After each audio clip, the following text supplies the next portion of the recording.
नमस्कार, मैं रीमा प्रसाद। इस वक्त आप देख रहे हैं न्यूज 18 इंडिया। रूस और यूक्रेन के बीच युद्ध को 70 दिनों से अधिक वक्त गुजर चुका है। महायुद्ध के बीच अब सबकी निगाहें 9 मई की तारीख पर टिकी हुई है। 9 मई को रूस दूसरे विश्व युद्ध की जीत पर विक्ट्री डे मनाता है और इस बार इस विक्ट्री डे के दिन रूस को लेकर अलग अलग दावे किए जा रहे हैं। क्या है इन दावों की सच्चाई, इस खास रिपोर्ट के जरिए हम आपको दिखाते हैं।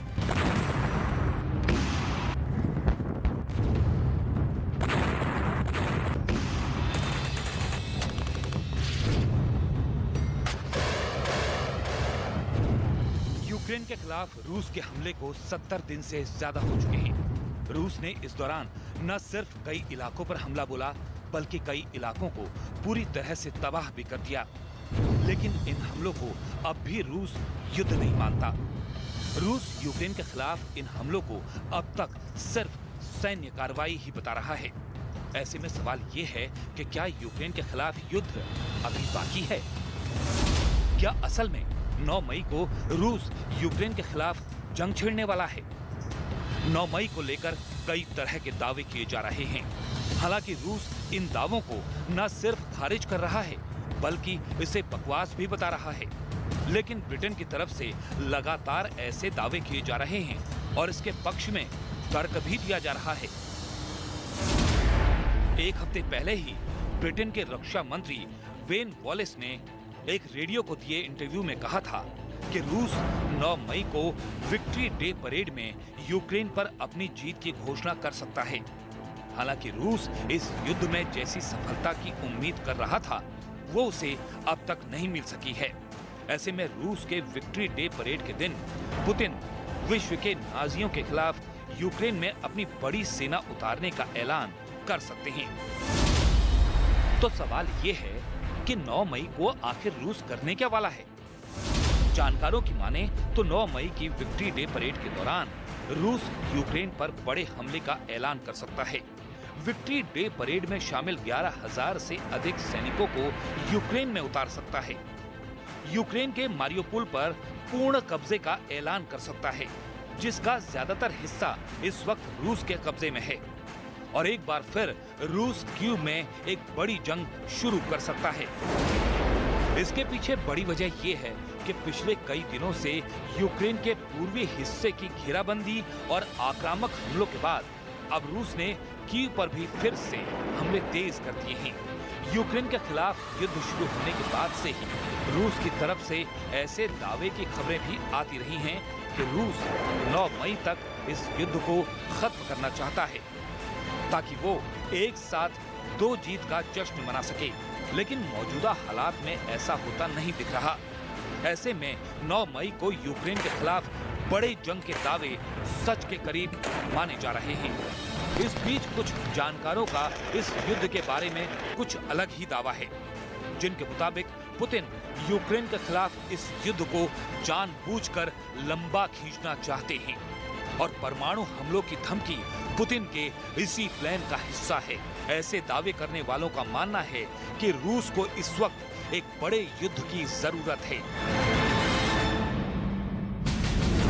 जानकार मानते हैं कि युद्ध में नेटो देशों की भागीदारी से पश्चिम और उसके विरोधी देशों के बीच तनाव बढ़ेगा, जिसका असर दुनिया पर पड़ेगा और ऐसे में सबका ध्यान रूस से हटकर दूसरे देशों या मुद्दों पर पड़ जाएगा। वहीं रूस को लगता है कि युद्ध के बड़ा होने पर कई नेटो देश इससे दूरी बना सकते हैं और नेटो 2 धड़ों में बढ़ सकता है। नेटो के युद्ध में शामिल होने से रूस के लोगों में पुतिन के पक्ष में देशभक्ति वाला माहौल बन सकता है। तर्क ये भी है कि अगर नेटो युद्ध में शामिल हुआ और रूस की हार होती है, तो पुतिन के पास अपने लोगों को जवाब देने के लिए ज्यादा तर्कपूर्ण जवाब होंगे। लेकिन रूस के पक्ष में ऐसे दावों की कागजी और जमीनी हकीकत में बहुत फर्क है। ऐसे में इस तरह के दावे अभी और वक्त की मांग करते हैं। 9 मई अब बेहद नजदीक है। पुतिन ये कतई नहीं चाहेंगे कि वो अपने विक्ट्री डे को सिर्फ पुरानी जीत के जश्न तक सीमित रखें, बल्कि वो जरूर चाहेंगे कि वो अपने देश और अपनी सेना को एक नई जीत के सपने तो दिखा ही सकें। ऐसे में 9 मई को लेकर किए जा रहे दावे बेवजह नहीं लगते। रूस और यूक्रेन के बीच चल रही जंग के बीच अमेरिका अब इजराइल पर यूक्रेन की मदद के लिए दबाव बढ़ा रहा है। अमेरिका चाहता है कि इजराइल अपना आयरन डोम एयर डिफेंस सिस्टम यूक्रेन पहुंचाए, लेकिन अभी तक इजराइल अपना एयर डिफेंस सिस्टम यूक्रेन को देने पर राजी नहीं हुआ है। हालांकि इजराइल की तरफ से यूक्रेन के लिए दूसरी सैन्य सुविधाओं के दरवाजे जरूर खोल दिए गए हैं।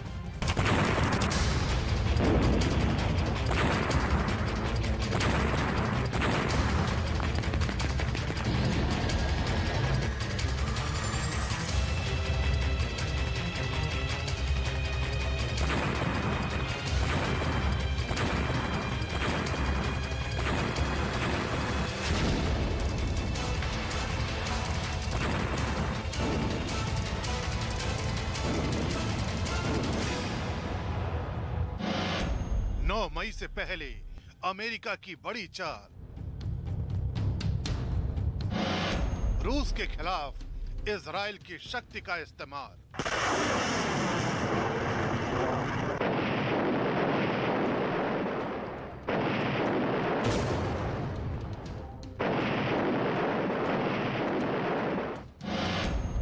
विक्ट्री डे से पहले बाइडेन का चक्रव्यूह।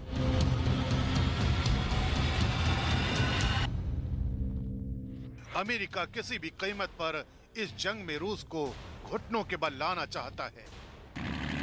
अमेरिका किसी भी कीमत पर यूक्रेन की विजय देखना चाहता है और इसके लिए अमेरिका न सिर्फ खुद यूक्रेन की मदद कर रहा है, बल्कि पश्चिमी देशों और यूरोप पर भी लगातार यूक्रेन की मदद के लिए दबाव बना रहा है। रूस के साथ सीधी जंग न छिड़े, इसलिए अमेरिका परोक्ष रूप से वो सब कुछ कर रहा है, जिसके बूते रूस के लिए जंग लगातार मुश्किल भरी होती जा रही है। इसी कड़ी में खबर अब ये आ रही है कि अमेरिका ने इजराइल पर यूक्रेन को वो एयर डिफेंस सिस्टम देने का दबाव बनाया है, जिसे दुनिया का बेहद ताकतवर एयर डिफेंस सिस्टम माना जाता है।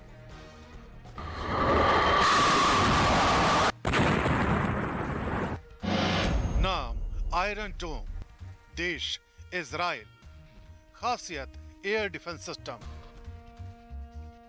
अमेरिका चाहता है कि यूक्रेन को ताकत देने के लिए इजराइल अपने एयर डिफेंस सिस्टम आयरन डोम को यूक्रेन में तैनात कर दे। हालांकि इजराइल अभी तक इस एयर डिफेंस सिस्टम को कीव पहुंचाने पर राजी नहीं हुआ है, लेकिन अमेरिकी दबाव के चलते इजराइल के स्टैंड में बदलाव जरूर देखा जा रहा है। खबर है कि इजराइल के जो हथियार यूरोप के देशों के पास पहले से हैं, अब उन्हें कीव भेजने पर कोई रोक नहीं है। हालांकि पहले इस पर तस्वीर साफ नहीं थी, लेकिन अब कुछ यूरोप के देशों ने इस पर सफाई दी है, जिसके पीछे अमेरिका के दबाव को ही वजह माना जा रहा है। हालांकि यूरोप के देशों ने जो बयान दिए हैं, उसमें भी आयरन डोम के बारे में कुछ नहीं कहा गया है, जबकि एस्टोनिया की तरफ से साफ किया गया है कि वो इस मामले में पूरी तरह आजाद है। मतलब इजराइल से लिए गए हथियार वो कीव भेजें या ना भेजें, ये पूरी तरह उनका फैसला होगा। एस्टोनिया ने इजराइल की ब्लू स्पीयर एंटी शिप मिसाइलों का तो जिक्र भी किया।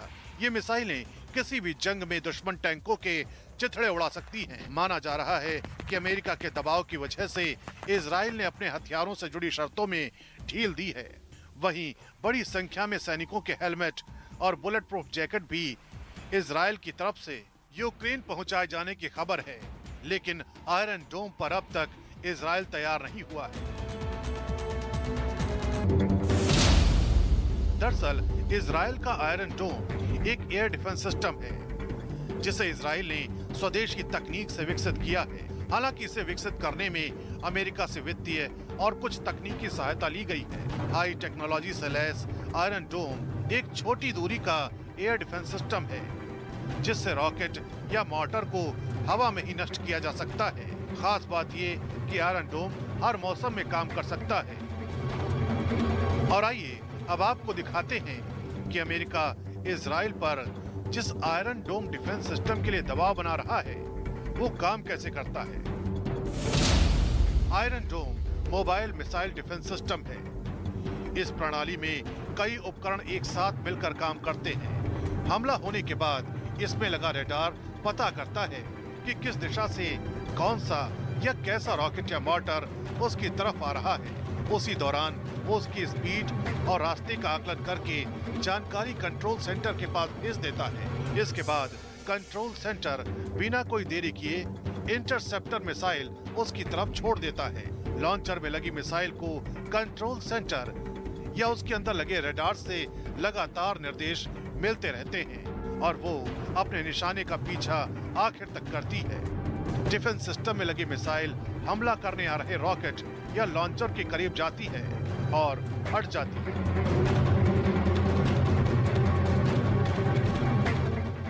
लेकिन आयरन डोम का काम यही खत्म नहीं होता। इसके बाद वो रेंज और निशाने पर लिए गए इलाके की दिशा की जांच करता है और वार्निंग सायरन बजाता है। सायरन बजाने के साथ ही स्थानीय लोगों के पास सुरक्षित स्थानों पर जाने के लिए 30 से 90 सेकंड का वक्त होता है। दरअसल इजराइल के इस एयर डिफेंस सिस्टम का मुख्य लक्ष्य मिसाइल को आबादी वाली जगहों से दूर ले जाना होता है ताकि जमीनी स्तर पर कम से कम नुकसान हो। यही वजह है कि अमेरिका चाहता है कि यूक्रेन को भी आयरन डोम सिस्टम हासिल हो ताकि वो रूस पर पूरी ताकत के साथ पलटवार कर सके।